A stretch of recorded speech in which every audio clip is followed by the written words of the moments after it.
అడుగుతుంది, అయ్యా ఏ వ్రతాలు చేస్తే అష్టైశ్వర్యము సకల సంపదమని ఆ శౌనకాది మహాముడు సూత పౌరాణికుని అడుగుతుంది.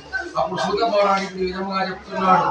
మరి పూర్వకాలంలో నారద మహామునింద్రుడు ప్రపంచంలోని ప్రజలు అనేక కష్టాలు పడుతున్నారు, తినడానికి తిండి లేక ఉండడానికి ఇల్లు లేక అనేక కష్టాలు పడుతున్నారని చెప్పి ఆలోచించి ఆ నారద మహామునీంద్రుడు మరి ఆ విష్ణుమూర్తి వద్దకు వెళ్ళి అడిగిన విధానాన్ని చెప్తాడు. సావధానంగా ఉండండి అని చెప్తుండు.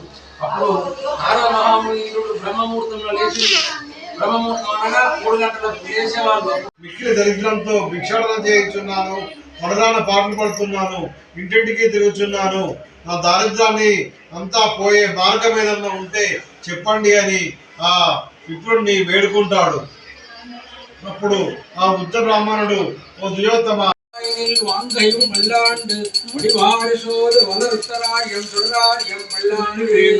శ్రీమతి రామానుజాయ నమః. జయ గురు సత్యనారాయణ స్వామికి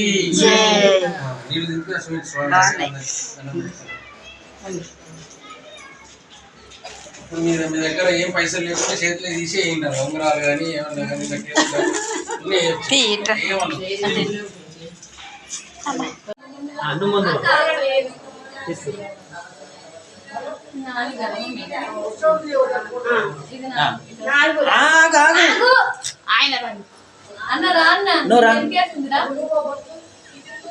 నువ్వు రా సార్,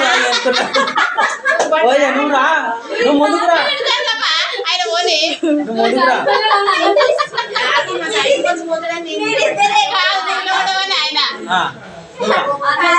నువ్వు ముందు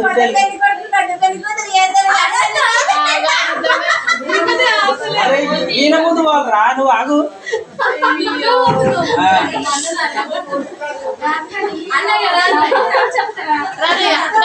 ఆయన రావాలి, ఆయన ఆయన ఆయన రాని, నువ్వు రా.